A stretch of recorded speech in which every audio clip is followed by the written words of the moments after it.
거룩하신 아버지 하나님, 종들이 주님 앞에 내놓은 기도의 제목을 들으시고 응답하여 주옵소서. 예수님의 귀하신 이름으로 기도합니다. 아멘.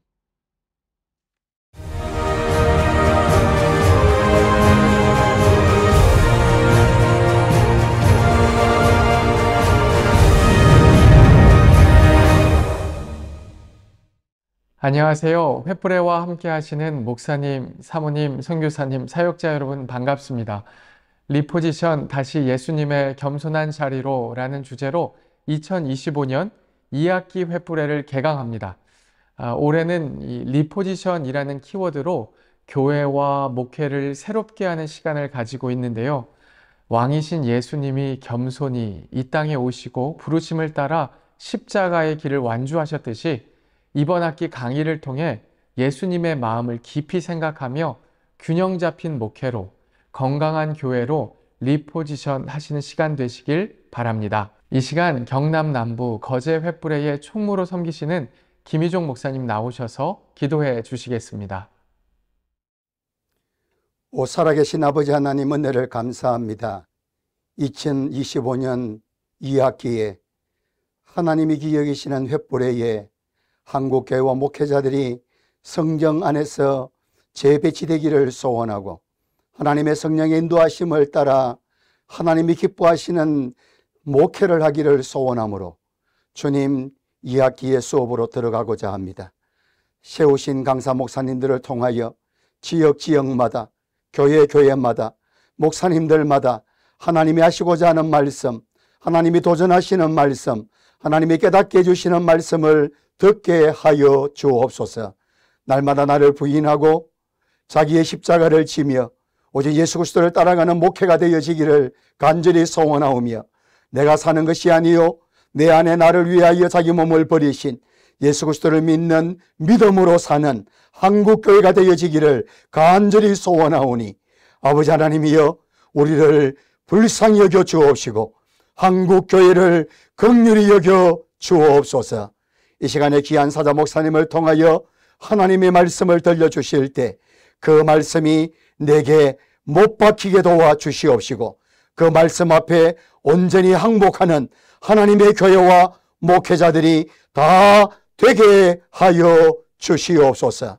감사드리오며 우리의 생명이시고 우리의 희망이신 다시 오실 예수님의 이름으로 간절히 기도드리옵나이다. 아멘.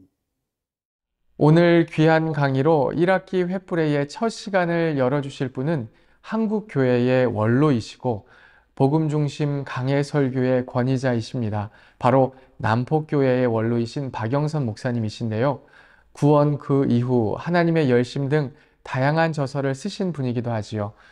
특별히 이번 횃불의 개강 강의는 서울, 경기 지역의 조장 총무 목사님, 사모님들을 초청하여 오픈 클래스로 진행을 했는데요. 오늘 강의는 그 현장의 모습을 담았습니다. 리포지션, 한국교회와 목회자가 가야 할 길이라는 제목으로 말씀 전해주실 때 큰 은혜 있으시길 바랍니다.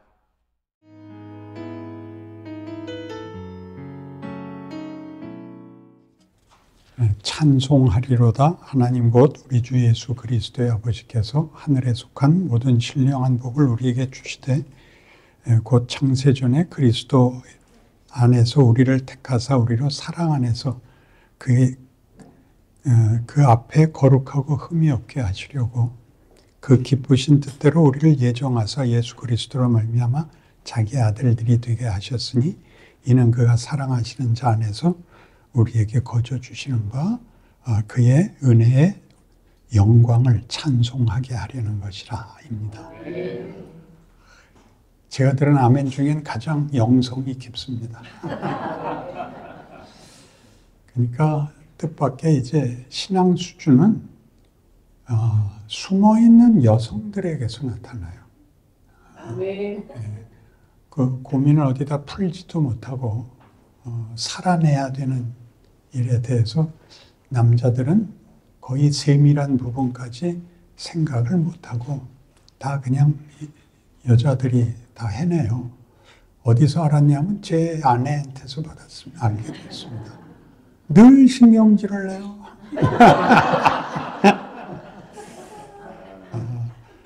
그러니까 저보고 그래 강대상에서 삽시다. 지금 읽은 이 본문의 중요성은 여러분 나중이라도 제3, 제4 생각하셔야 되는데 인간이라는 존재와 운명이 창조주이신 하나님의 의지와 계획과 뜻과 목적 아래에 있다. 읽은 에베소 1장 3절에서 6절이 전부 찬송하리로다. 하나님 곧 우리 주 예수 그리스도의 아버지께서로 시작해서 우리를 복주기를 원하고 자녀 삼고 우리에게 거저 은혜로 주시는 것을 찬송케 하는 그 영광의 꽃이 되게 하겠다. 그런 뜻입니다. 우리 부모들의 입장으로 생각해 보면 자식이 잘나야 부모가 영광이지 자식이 부모만 못하다는 것은 큰 싸움입니다. 그렇게는 기를 수 없습니다. 하나님이 이런 목적을, 계획을, 뜻을 더 중요하게 방법을, 본문을 만들고 계시다는 걸 모르면 왜 우상을 섬기게 되느냐 하는 문제와 같이 자기가 필요로 하는 걸 주시는 신이 필요해집니다. 나에게 복을 주십시오. 건강케 하십시오. 이 문제를 해결해 주십시오. 그걸 받아내기 위해서 이제 우리가 내놔야 되는 게 도덕성과 치성이 됩니다. 쉽게 기도만 해도 기독교의 기도는 주문이 아닙니다. 하나님과의 대화며 밀고 당기기입니다. 예수님마저도 뻔히 아는 내용을 아버지여 할 수만 있으면 이 잔을 내게서 비켜주옵소서. 그리고 한참 있다가 우리 성경에는 안 나타나지만 답이 없으니까 아버지의 뜻대로 하소서 그렇게 되는 건데 한꺼번에 다 읽어버리니까 그 말은 했지만 원래 각오는 하셨어. 이렇게 쉽게 답이 나오는 게 아닌 밀고 당기는 씨름이 있단 말이죠. 우리 잘 아는 야곱 얘기만 해도 얼마나 오해를 하느냐면 제 구약의 그 시대 배경에서는 그 사회에서는 장자가 모든 재산을 이어받기 때문에 둘째로 태어나면 망하는 겁니다. 그래서 태 속에서부터 야곱이 이제 먼저 나오려고 형하고 싸운다가 형이 먼저 나오고 자기가 발 뒤꿈치를 잡고 나와서 그놈 참 악작 같아 해서 준 이름이 발 뒤꿈치를 잡았다는데 발 뒤꿈치를 잡았다는 것이 나중에는 어디까지 확대되느냐 하면 형을 속여서 장자권도 뺏고 아버지 속여서 유산에 대한 축복도 지가 받아내고 그러고 쫓겨나서 갈 데가 없어서 외삼촌 집으로 가는 중에 하나님이 나타나셔서 내가 너 누운 자리를 너와 내 자손에게 주며 사면팔방의 모든 것을 주며 네가 어디로 가든지 함께하며 너를 인도해서 네 고향으로 돌아오게 하겠다. 감동해서 그 베개한 돌에 기름 붓고 서약을 하죠. 그러고 가서 20년 동안 마누라도 내뒀고 그 양떼도 많아지고 염소떼도 많아졌는데 사촌들한테 아무래도 위험을 감지하고 돌아오죠. 약복나루에까지 왔는데 형이 400명을 데리고 나온다. 아이고 난 죽었구나. 그래서 자기 소유들을 앞에 보내고 또 잘라보내고 여러 때를 앞서 보내면서 이게 뭐냐? 주의 종 야곱이 그 표현도 참 절절해요. 주의 종 야곱이 죽게 바치는 선물입니다. 그 아내들까지 마지막에 보내고 홀로 섰는데 하나님의 사자가 나타나서 씨름하고 고집을 꺾지 않으니까 허벅지를 치고 나 간다. 그러니까 여보시오 그냥 갈 수 없습니다. 하룻밤 씨름한 값이라도 놓고 가시오. 축복하소서 이렇게 나왔지만 그러니까 네 이름이 뭐냐? 야곱입니다. 네 이름을 다시는 야곱이라 부르지 말고 이스라엘이라고 불러라. 너는 하나님과 싸워 이긴 자다. 그 말이 무슨 말인지 알지 못합니다. 야곱이 말한 저는 야곱입니다는 저는 약탈자입니다. 원래 그 약탈자라는 건 왜 약탈을 하냐면 자기의 필요를 자기가 만들어낼 수 없으니까. 또 자기의 필요를 채워줄 보호자가 없습니까? 그래서 그가 하는 말은 저는 고아입니다 하는 겁니다. 그러자 하나님이 너 다시는 고아라 그러지 마. 너님만 내 자식이야. 그게 이스라엘입니다. 하나님과 싸워 이겼다는 게 무슨 말이죠? 자식 이기는 부모 없다는 말입니다. 그러니까 성경을 우리가 이렇게 잘잘못을 구별하고 잘하면 상 받고 못하면 벌 받는 식의 이분법을 가지고 신에게 나아가 필요를 요구할 때 때를 써서라도 그리고 착하게 산 것으로 근거를 삼아서 보상을 받는다는 보상적 신앙관을 가지는 것이 어렸을 때는 당연한 겁니다. 그러나 이제 사춘기를 거친다는 건 뭐냐면 엄마 말 잘 듣고 이쁜 짓 하고 하던 나이에서 나이가 들면 드디어 어느 날 난 왜 밤낮 엄마가 시키는 대로 해야 돼? 난 왜 내 맘대로 하면 안 돼? 난 뭐야? 내가 엄마 아들일지언정 내가 하인이야? 하는 자리에 와야 되는 겁니다. 나라는 존재의 독립적 정체성을 확인하지 못하면 인생을 살아낼 수가 없습니다. 그래서 그때는 뭘 하냐 하면 본인을 확인하기 위해서 같은 고민을 하는 자들을 찾아다니기도 하고 세상이 가지는 법률이나 도덕이나 윤리마저도 깨봅니다. 왜요? 내가 누군지 확인이 되지 않아서. 그래서 쉬운 얘기로 하자면 어느 집에 3대 독자가 태어났는데 너무 귀하게 키우고 있죠. 근데 이 자식이 매일 학교 일찍 갔다 늦게 오고 열심히 사는 줄 알았더니 학교에서 전화가 오기를 근데 애가 아파요. 아프다니요? 오늘 학교에 안 왔는데요. 오늘 학교에 안 갔다고요? 그거 모르셨어요? 3개월이나 안 왔어요. 뭐라고요? 근데 자식이 들어오잖아요. 야, 누구야? 너 어디 갔다 오니? 학교 갔다 오죠. 이 새끼가 강의 초두에 이 새끼가 너무 일찍 나오면 다음은 굉장히 험해지는데 그죠? 이 새끼가 그냥 흠뻑 두들겨 패고 애는 울고 그 다음에 뭐라 그래요? 팬 다음에 밥 먹어 이 새끼야. 그 뭐라 그래요 자식이? 안 먹는데죠. 어디서 그런 배짱이 나오지? 잘못한 주제에 잘못했는데 밥 주는데 안 먹는데 그러니까 너 안 먹으면 아주 아가리를 찢어 놓을 거야. 이렇게 쳐놓고 그 다음에 뭐라 그러게요? 그 다음에 뭐라 그래? 난 네가 잘할 줄 믿어. 그땐 그 믿음이 뭐예요? 누가 누굴 믿는 거예요? 애매하죠? 믿음이 우리는 기대고 조건이고 책임이고 그런데 이거는 부모가 자식한테 하는 공갈이에요. 난 너 잘 될 때까지 포기 안 해. 그게 널 믿어요. 그러니까 예수를 보낸다는 건 무시무시한 사건인 거예요. 아들을 보낸다는 것은 적에게 책임을 묻는다든가 적대적 행위에 전쟁을 해야 된다든가 할 때는 당사자가 나오는데 자식을 보낼 때는 싸우지 않겠다. 대적하지 않겠다. 내가 내 아들을 보내는 것은 내가 가는 것보다 더 큰 인지를 보냄으로써 성의를 보인다는 뜻입니다.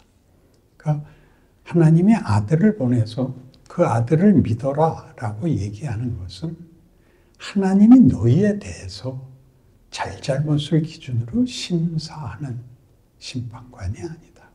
난 너희를 포기하지 않는 너희를 만들고 목적하고 그 일을 위해서라면 뭐든지 할 수 있는 부모다. 그래서 예수를 믿어라 그러는 거예요. 왜? 믿음이란 선택도 결단도 아니고 관계예요.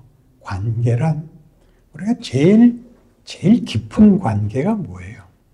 뭐 예를 들면 뭐 같이 군대를 다녔다든가 또는 이웃집에 산다든가. 그러나 그 모든 것보다 그 관계가 제일 깊은 건 혈육입니다. 혈육은 포기할 수가 없습니다. 미워해도 돌아서도 혈육이라는 것은 끊어지지 않습니다. 그래서 하나님이 그 아들을 보낸다는 것은 아들을 보냈다는 것의 놀라움이 우리를 그 아들 취급한다는 뜻입니다. 예수를 믿으면 그 취급을 하겠다가 아니고 그렇게 취급하기 때문에 아들을 보냈대요. 언제 보냈죠? 하나님이 세상을 이처럼 사랑하사 독생자를 주셨습니다. 하나님이 세상을 이처럼 사랑하사 때에는 예수 보내기 전에는 다 저주받아야 되고 죽어야 되는 때에 하나님이 예수를 보내므로. 그러니까 구원은 우리의 결단 이전에 일어나는 겁니다. 그래서 이 문제가 한국교회에서 결단과 확신이라는 단어로 말하는 바람에 신앙이라는 것이 이런 아버지가 자녀를 기르듯이 어머니가 자녀를 사랑하듯이 하는 넓고 깊은 개념의 관계를 요구하고 있다는 것이 결단이라는, 그래서 그것에 의해서 운명이 좌우되는 문제라는 것으로 굉장히 급박하고 그리고 너무 무서워요. 안 믿으면 넌 지금 죽는 게 낫다가 돼버렸어요. 근데 그런 식의 요구가 아니라 하나님이 그 아들을 보내어 우리를 부르고 있다는 이 사실이 우리로 하여금 결국 나중에 최악의 경우라도 나는 포기되지 않는다 라는 데까지 와야 되거든요. 그럼 이제 성경에서도 나타나다시피 은혜로 공짜로 구원을 얻었는데 그럼 뭘 열심히 할 필요가 있느냐라는 얘기는 언제나 나옵니다. 그러니까 성경이 하는 얘기는 너 공짜로 공부시켜줬더니 매일 땡땡이 치는 게 그게 너 잘난 짓이냐? 너 창피하지도 않냐? 그렇게 묻는 겁니다. 그러니까 수치와 명예로 나누는 거지 지옥 가냐 천국 가냐로 나누는 것이 아닙니다. 하나님이 우리를 위하여 못할 것이 없다 하는 것이 성경에 왜 자신 있게 그 운명까지를 우리에게 요구하느냐 하면 하나님이 그것을 목적했기 때문에 그 무엇도 너희와 나의 관계를 끊을 수가 없다. 그 요한복음 3장 16절은 외워놓고 어디는 못 외우냐면 17절은 못 외운단 말이죠. 그죠? 그 아들을 세상에 보내심은 세상을 심판하려 하심이 아니요 그 아들로 인하여 세상이 구원을 받게 하려 하심이라입니다. 그러니까 믿었으면 명예로워야 하고 긍정적인 차원에서 예수를 안 믿는 자, 하나님을 모르는 자와 뭐가 다르냐 그럴 때 존재론, 정체성, 인격과 성품의 다름이 있어야 되는 겁니다. 이게 없으면 어떻게 되냐면 잘못을 꼬집는 것밖에는 할 말이 없게 돼요. 저것들은 주일도 안 지켜. 저것들은 술 처먹고 대낮에 개판이야. 그걸 지적하는 게 우리 일이 아니라 그냥 말 없이 서 있어도 돼요. 말 없이 서 있는 것만으로 너희는 세상의 빛이니라. 너희는 세상의 소금이니라. 너희는 소망이니라. 너희는 기적이니라. 인 거예요. 그래서 질문이 제일 많이 들어오는 게 뭔지 아세요? 저 연애하는 남자친구가 10년이나 연애했는데 예수를 안 믿겠다 그래서 결혼을 할 수가 없어요. 어떻게 해요? 결혼부터 하세요. 결혼부터 하시고 매일 바가지 긁으세요. 아시겠어요? 그렇게 하는 거예요. 회사일 갔더니 술 날도둑이에요. 2천만 원짜리를 2억이라고 공갈치래요. 하세요. 회사원이잖아요. 자기가 엮인 자리에 우리를 보낸 거예요. 그러니까 예수가 하나님이 우리를 어디까지 사랑하고 우리를 포기하지 않느냐를 보이기 위해서 그 아들이 올 때 어떤 모습으로 와요? 인간으로 와요. 우리와 방불한 인간으로. 우리에게 오해당할 수 있고 배척당할 수 있고 수모당할 수 있고 심지어 우리 손에 죽어요. 그럼 우리를 신파로만 갖다 말해요. 하나님 우리를 위해서 글쎄 십자가에 죽으셔서 흑인데 나를 이렇게 대접하고 내 존재라는 게 이런 것이라면 어떻게 살아야 되냐인데 윤리도덕이 아니에요. 하나님을 아는 자로 살아야 돼요. 그 얘기를 하나님이 지금 만들고 있는 거예요. 내가 잘한 날은 자신이 있고 내가 못한 날은 아무것도 아니고 평가할 수 없는 게 왜요? 하나님이 그토록 의지를 갖고 있고 영광된 목적을 갖고 있다면 그럼 왜 현실은 이렇게 어려워요? 그게 우리한테 나오죠. 로마서 5장에 가면 나오죠. 예수 그리스도로 말미암아 우리 이제 하나님과 화목되었으니 즐겁고 기쁨을 누리자. 그런즉 우리가 환난 중에도 기뻐하며 환난은 인내를, 인내는 연단을, 연단은 소망을 이루는 줄 알미라. 왜 환난이 들어오죠? 환난은 들어오면 우리에게 무슨 생각을 일으켜요? 하나님 이게 뭐예요? 인생이 이게 뭐예요? 난 뭐예요? 라는 질문이 들어와요. 환난이 없으면 아무 생각도 안 해요. 아무 생각도 안 해요. 누가 뭐 울면 너 왜 우냐? 너 뭐 배고프냐? 내가 밥 사줄게. 그게 아니고 자식이 나간 지 석 달이 됐는데 소식이 없다는 거예요. 어떻게 하면 좋으냐? 내 방송국에 들어갈게. 방송 한번 하자. 응? 살았는지 죽었는지도 모르겠다. 넌 임마 예수 열심히 안 믿고 기도 열심히 안 하더니 봐라 꼴이 그게. 이렇게는 절대 안 가는 거예요. 하나님이 자기 아들을 십자가에 못 박아요. 어떤 모욕으로? 네가 하나님의 아들이어도 내려와 보라를 당해요. 예수님이 뭐라 그래요? 아버지요 저들을 사하소서 이렇게 나오는 거예요. 그러니까 이런 환난이 뭘 만든다고요? 인내와 연단과 소망을 만드는데 소망은 결론이에요. 거기서 환난이 인내와 연단을 만든다는 건 이 말이 안 되는 과정을 너희 거쳐야 된다요.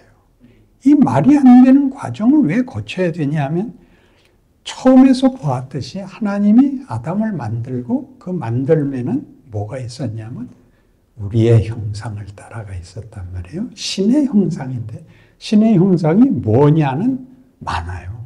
뭐 다스리는 통치권이라는 것도 있고 여러 가지 있지만 그 중에 중요한 것 하나가 자유예요. 자유라는 건 선택권입니다. 아담이 선악과를 따먹어요. 우리 모두가 화를 내죠. 아담을 죽이든지 선악과를 없애든지 하면 되는 걸 왜 그걸 따먹게 해서 이 개고생을 시키십니까? 자유라는 거는 억제하면 이미 자유가 아니에요. 그건 본인이 선택하는 거니까 그것까지 허락을 해요. 하나님을 외면하는 것까지 허락해요. 근데 뭐가 된다고? 그럼 너희 죽는다. 하나님이 없어지자 죽더라 말이죠. 죽는다는 건 뭐냐면 존재가 소멸될 뿐만 아니라 가치가 소멸되는 거죠. 승리가 소용이 없고 영광이 소용이 없고 부귀가 소용이 없어지는 거예요. 그걸 쭉 보여요. 창세기에 간단하게 보이고 그래서 어떻게 해요? 홍수로 쓸어버려요. 홍수로 쓸어버려고 뭐라 그래요? 내가 다시는 이렇게 안 하겠다. 그리고 노아 후손들이 다시 바벨탑을 쌓아요. 하나님 믿을 생각은 안 하고 모든 어려움을 우리가 예방하고 극복하겠다. 그러니까 흩어버리고 느닷없이 아브라함을 불러서 내가 네게 복을 주어 네 이름을 창대케 하리니 너는 복의 근원이 될지라. 너를 축복하는 자에게는 내가 복을 내리고 너를 저주하는 자에게는 내가 저주하리니 땅의 모든 족속이 너를 인하여 복을 얻을 것이다. 아브라함이 뭐 했어요? 아무것도 안 했어요. 그는 애도 못 낳았어요. 그래서 이삭을 줘요. 사라가 아이를 못 낳아서 이삭을 주고 이삭을 또 잡으래요. 근데 거길 따라 들어와요. 아브라함이 믿음이 좋아서가 아니라 아브라함은 모르는 길을 가요. 갈 바를 알지 못하고 끌려 나와요. 이 약속을 해놓고 이 약속을 한 이가 누구인지를 가르치는데 그의 생애에 거의 보내요. 이삭을 언제 나요? 100살에 나요. 76세의 부름을 받아가지고 모르는 땅에서 애굽에까지 피난을 갔다가 아비멜렉하고도 싸웠다가 소돔 고모라 전쟁에서 자기 조카 데리러 갔다 오는 일까지 다 겪으면서 하나님을 배워나가서 어디까지 가냐? 네 자식 잡아라까지 가죠. 히브리서에서는 그것을 하나님이 그 일을 가지고 내가 아브라함에게 맹세하여 내가 내 약속을 꼭 지키마 라고 얘기합니다. 하나님이 맹세해서 지킨 것은 아브라함이 무엇을 가지고 시작한 것이 아닌 때에는 조건 없이 불렀지만 불러서 어디까지 오게 하겠냐는 지 자식이라도 잡겠다까지 온다는 거죠.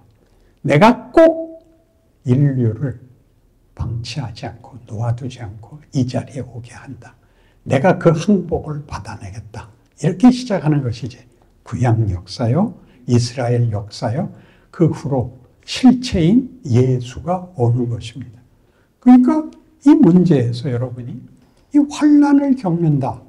왜 고난이 있냐 하는 문제들은 여러분들이 기도 많이 하고 이렇게 한번 성령의 은사를 받고 하는 것으로 이렇게 만족감을 가진 데가 끝이 아니라는 겁니다. 어떻게 끝이 아니냐? 예수님께서 부활하사 이제 제자들이 다 항복하고 주의 나라를 회복하심이 이때입니까? 하고 물으니까 그건 아버지 손에 달렸다. 언제 끝날지 모른다.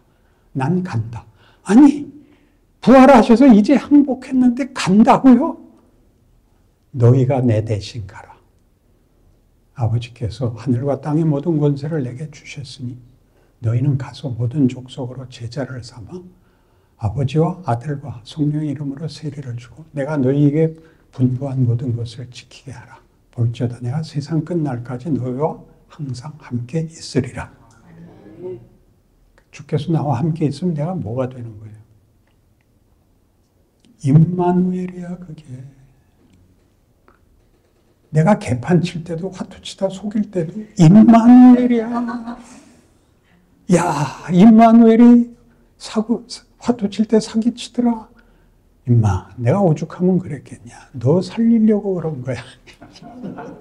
이 구라를 푸셔야 돼요. 알아야 돼요. 죽어서 구원을 해. 말이 안 되는 방법이잖아. 말이 안 되는 방법. 살아서 해야지 어떻게 죽어서 해.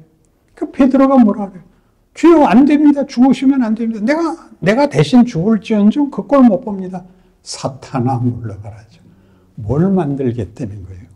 죽음이 상관이 없는, 죽음으로 관계가 손해보지 않는, 죽음으로 문을 여는, 너희가 할 수 있는 모든 방법에도 불구하고 꼬라지에도 불구하고 내가 기어코 너희를 하나님의 영광의 찬송이 되게 하겠다. 이렇게 되는 겁니다. 그래서 우리를 성육신으로 보내는 거예요. 임마누엘로 보내요.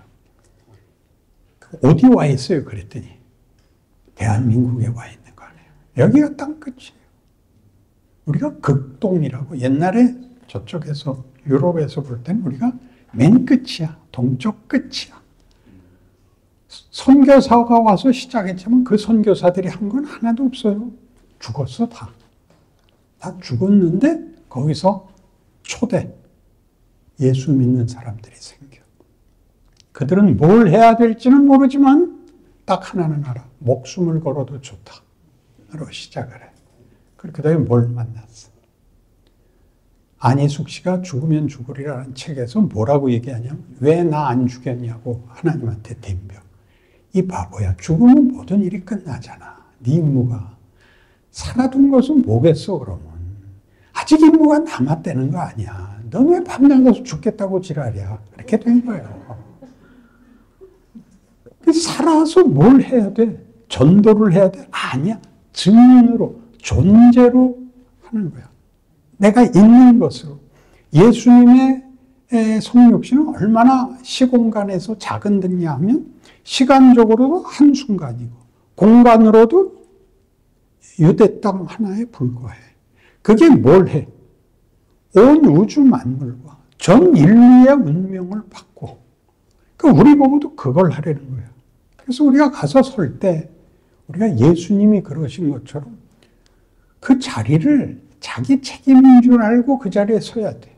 이렇게 너희를 핍박하는 자를 저주하지 마라. 저주하지 말고 축복하라. 악에게 지지 말고 선으로 악을 이기라. 그게 무슨 말이냐 하면 너 악당들 속에 네가 보내진다. 걔네들 다 회개시킬 생각하지 말고 그놈들이 악역을 하는 것까지 너는 선한 역할을 해라 그거예요. 감동시킬 생각하지 말고 야 너 그러면 안 돼. 그러지 말고 그냥 웃으세요. 그럼 어느 날 물어봐. 넌 좀 이상하다. 넌 화낼 때 화를 안 내더라. 넌 뭐냐? 넌 몰라도 돼. 그러세요. 쉽게 얘기해 주지 마. 왜 자꾸 예수 믿으라 그래? 넌 아니야 임마. 네 대가리로는 못 쫓아와. 그래야지. 죄야지. 이 보석을 왜 값싸게 줘. 그렇게 얘기하라고 우리를 보내놓은 거예요. 그래서 우리가 그 속에서 저들과 동일한 조건 환경 속에서 살아. 예수님이 뭐라고까지 얘기하냐면 인자는 머리 둘 것도 없다. 그런 형편에서 잡혀 들어오자 빌라도가 뭘 물어봐. 이게 말이 안 되거든. 유대인의 왕이래잖아. 그래서 로마를 뒤집어 엎겠다는 이제 죄목이라고요. 네가 정말 유대인의 왕이냐? 그 물어본 건 질문이 아니야. 이게 말이 돼? 뭐라 그래? 그렇다. 그러니까 더 이상 안 물어봐요. 아, 이건 미친놈이구나. 이렇게 된 거야. 근데 그 죽음이 부활의 문을 여는 걸 줄 누가 알았어? 그걸 어떻게 할 수 있어? 창조주잖아. 창조주. 없는 걸 만드는 거 아니야. 없는 걸. 없는 걸 만들어서 기어코 만들겠대. 그래서 부활이 왜 와? 창조와 부활의 하나님은 가운데가 뭐야 돼? 창조와 부활 사이는 뭐야? 순종이야? 순종이면 부활이 필요 없지. 부활은 죽음이 존재돼야 되잖아. 그러니까 다 개판인 거야. 제대로 하는 사람은 없는 거야. 나하고 몇 명밖에 없대 하나님이. 아멘. 저도 그 중에 하나예요. 한국교회가 영성이 높아진 것을 축하합니다. 옛날에 이런 말 하면 다 눈이 시퍼래졌어. 정죄감으로. 유머도 모르고 인내해야 되는, 얼마나 넓고 깊게 품어야 되는가를 몰라서 유머를 못한 거야. 웃을 줄도 모르고. 그래서 우리를 이렇게 보내서 우리가 거기 서 있는 것만으로, 거기는 우리가 메시아야. 우리가 동급이라는 얘기는 아닌데 이상하게 그 모든 것을 주셔. 그래서 주기도문을 여러분은 보시면 주기도문을 그건 다 외우니까 한번 천천히 외워봐요. 같이 시작. 하늘에 계신 우리 아버지여, 이름이 거룩히 여김을 받으시오. 나라가 임하시오며 뜻이 하늘에서 이루어진 것 같이 땅에서 이루어지니 오늘 우리에게 일용할 양식을 주시오. 우리가 우리에게 죄 지은 자를 사하여 준 것 같이 우리 죄를 사하여 주옵시고 우리를 시험에 들게 하지 마옵시고 다만 앞에서 구하옵소서. 나라와 권세와 영광이 아버지께 영원히 있사옵나이다. 그러니까 이 기도는 통할 수밖에 없다. 나라와 권세가 영원히 아버지께 있기 때문에 이 기도는 통할 수밖에 없다는데, 이 기도의 제일 큰 특징이 뭐야? 아버지의 뜻이 이루어지소서, 아버지의 뜻이 이루어지소서 해놓고 뒤는 사하소서, 용서하소서로 이분화돼. 근데 그 이분화되는 내내 아버지의 뜻을 구하는 일에나 우리의 죄를 용서하시고 지지 않게 해주십시오 해도 전부 단어가 우리야, 우리. 개인 기도가 아니고 우리야. 우리란 무슨 뜻이냐면 지금 그게 이제 우리에게도 기도를 가르쳐 주십시오라는 요청에 예수님께서 가르치신 기도예요. 누가복음에서는 이제 가르쳐 주십시오가 주된 질문으로 나와서 대략적으로 있고 마태복음 7장에서는 중언부언하지 말라. 너희는 이렇게 기도하라 해서 이 전문이 나와요. 그러니까 뜻이 하늘에서 이루어진 것 같이 땅에서도 이루어지옵소서는 하나님이 하시려는 일이고 우리의 사명이기도 해. 근데 뭘 요구해? 오늘 우리에게 일용할 양식을 주옵시고 하루 살 힘을 주옵소서. 매일이야. 어떤 날, D-Day가 따로 있는 게 아니야. 하루가 우리 전부의 싸움이야. 우리가 우리에게 죄 지은 자를 사하여 준 것 같이 우리 죄를 사하시고 해요. 우리가 우리에게 죄 지은 자를 사하는 조건으로 내 죄를 사하옵소서가 아니라 우리라는 이렇게 우리란 기도하는 자는 지금 자기 옆에 있는 자들이야. 내가 보내진 자리니까 가족일 수도 있고 이웃이고 시대고 민족이고 그럴 수 있어.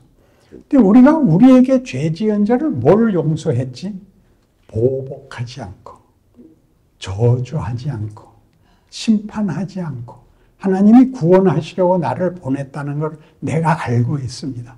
잘하지는 못하지만 최소한 그건 하고 있으니까 하나님 오늘 다 일하지 못한 거 도와주세요. 그렇게 기도하는 거예요. 그렇게 기도하는 왜 해야 돼? 늘 아무것도 아닌 것 같거든. 나라는 존재가 아무것도 아닌 것 같아. 오늘이 그냥 아무것도 아니야. 오죽하면 화투를 치겠어. 오죽하면. 성경도 너무 읽어서 질렸어. 모를 게 없어. 하나도 필요한 말은 안 해.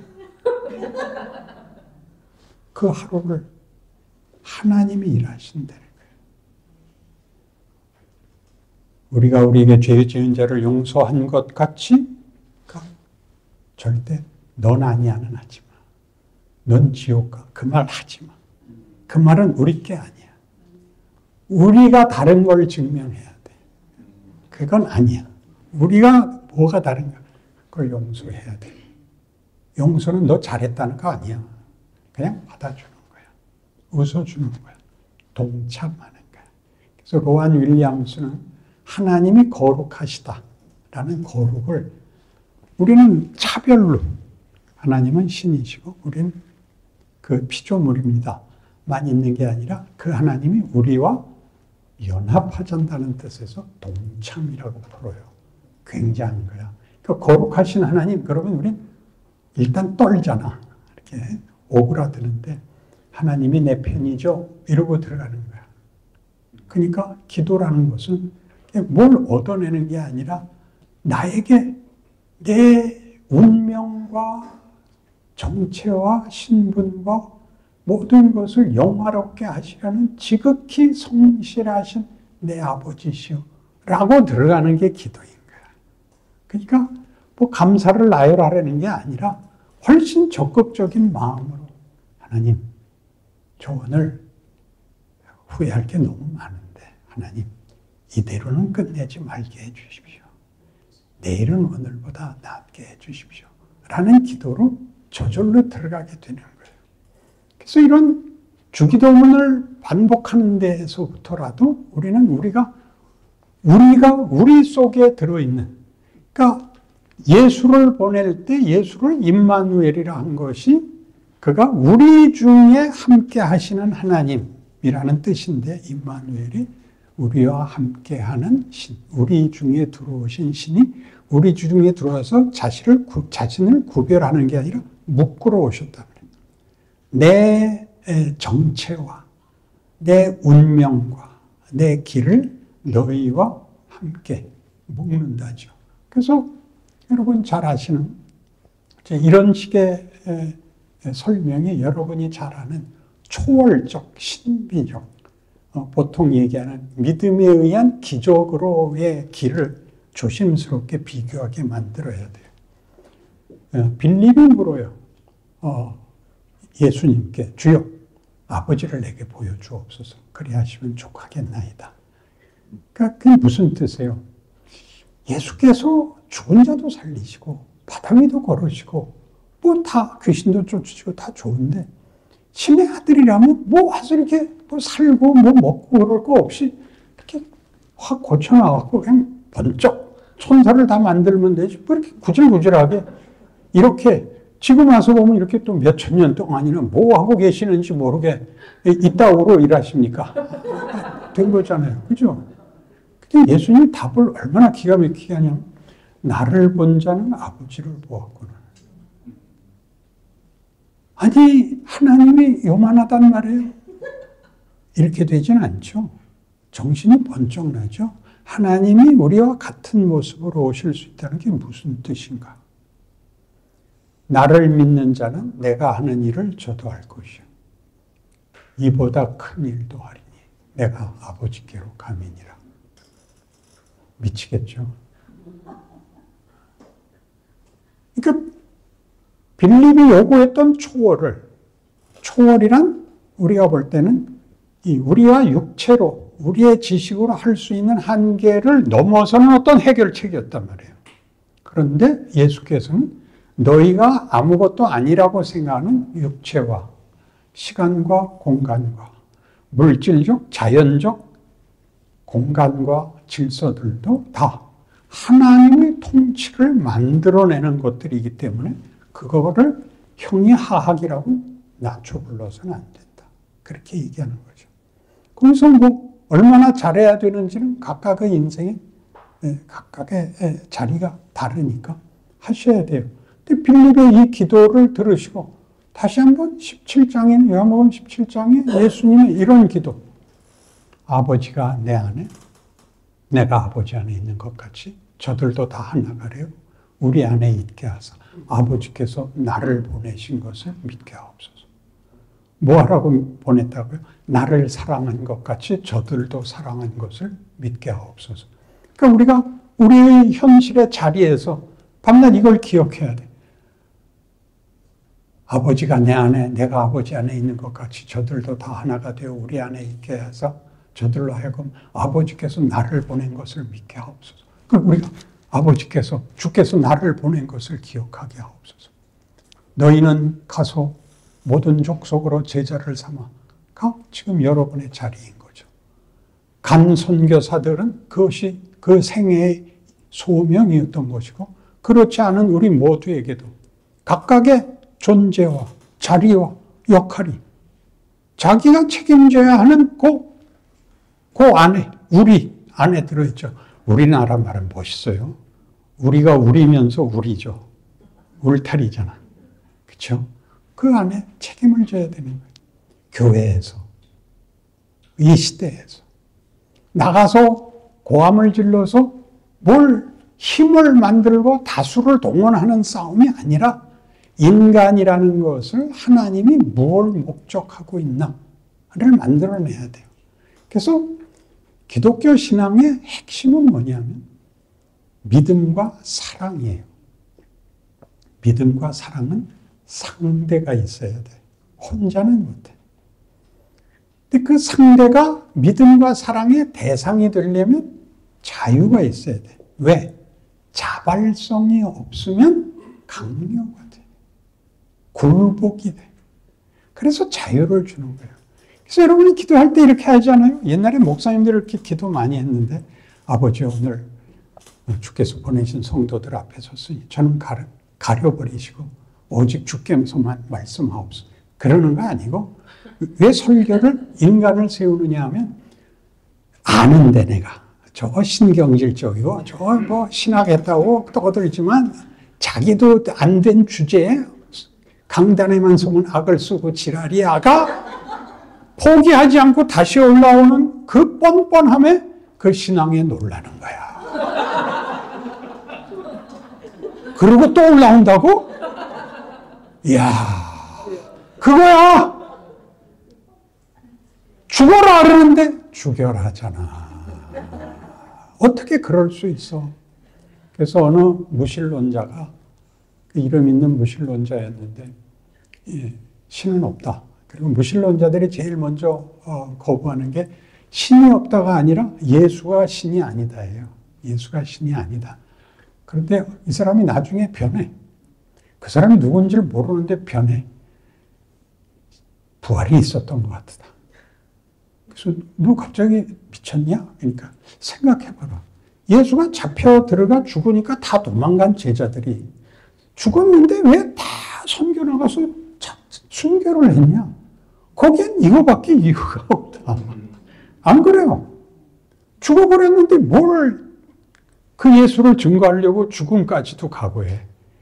그래서 하는 얘기예요. 나 개인을 돌아보면 사회나 국가나 역사나 이런 큰 차원에서 볼 때 난 정말 아무것도 아니야. 근데 하나님이 그렇게 일을 한대. 그렇게 일을 한대. 제 아버지는요, 제가 신학을 하겠다 그러니까 뭐라 그랬는지 아세요? 나 이북으로 돌아간다. 우리 피난민이잖아. 반대로 어떻게 그따구로 해요? 아들한테 얼마나 한심해 보였으면 그랬겠어요. 여러분 스스로에 대해서 오늘과 같이 기독교가 무엇인가? 하나님이 무엇을 만들고 있는데 그게 얼마나 긴 시간에 걸쳐서 그게 환란이 들어와야 되고 인내와 연단이 있어야 된다는 게 도대체 말이 되냐? 거기서 우리가 자족하고 싶은 걸 깨는 거야. 세상 사람들은 왜 뻔뻔히 사는지 아세요? 운명을 생각 안 해. 체념하고 살아. 사는 동안은 내가 내 마음껏 해보겠다. 그러니까 자폭적이야. 그래서 질 수가 없어. 우리는 져도 돼. 일부러 지라는 게 아니라 이기는 싸움을 할 필요는 없어. 그냥 나는 그건 좀 이상하다 그런 뜻이야. 미안해. 너무 화내지 마. 7번만 더 화내고 그만해. 그랬어요. 멋있게 좀 굴어봐. 예수님을 성경책 들었을 때 외에는 표정이 안 나와. 표정이 달라야지. 나 그래도 돌아다니면서 강의에서 아멘 받긴 처음이야. 여기는 어떻게 돼서 알아듣는가? 내 이유 좀 알고 싶어. 놀랍습니다. 한국교회가 이만큼 큰 것 같습니다. 기도합시다. 하나님 아버지, 하나님이 무엇을 하시는지, 내가 누군지 알게 되었습니다. 정치가 어떻게 돌아가는지, 경제가 어떻게 되는지, 사회가 어떻게 되는지, 그걸 넘어서서 오늘 내 역할 하겠습니다. 악에게 지지 말고 손으로 악을 이기겠습니다. 잘못하면 울고 내일은 더 잘할 테니 더 은혜 베풀어 주옵소서. 기도하겠습니다. 그리고 충성과 인내를 죽는 날까지 해서 하나님 앞에 우리가 어떤 명예와 영광을 받았는지 성경 말씀대로 하나님의 영광에 찬송이 되도록 최선을 다하겠습니다. 우리의 고백에 축복하여 주옵소서. 예수님 이름으로 기도합니다. 귀한 강의에 감사드립니다. 연약함에도 교회를 향한 목회자를 향한 하나님의 포기하지 않으시는 사랑을 느낄 수 있는 시간이었습니다. 한국교회가 신앙의 본질로 리포지션하고 더 깊은 단계로 겸손히 예수님께로 나아가길 소망합니다. 리포지션, 다시 예수님의 겸손한 자리로 라는 주제로 8주간 진행되는 횃불에는 매주 월요일 9시 30분에 시작하며 유튜브에서 다시 시청하실 수 있습니다. 오늘은 개강 모임으로 지금도 각 지역에서 실제적인 대면 강의와 풍성한 교재로 만나고 계실 텐데요. 대면 모임에 대해 궁금하신 분들은 지역 횃불의 총무님께 문의하시면 자세한 안내를 받으실 수 있습니다. 다음 주에는 두 번째 강의로 목회자의 정서와 부르심에 대해 김승욱 목사님의 강의와 이수진 목사님의 강의로 찾아뵙겠습니다. 그러면 다음 주에 뵙겠습니다. 감사합니다.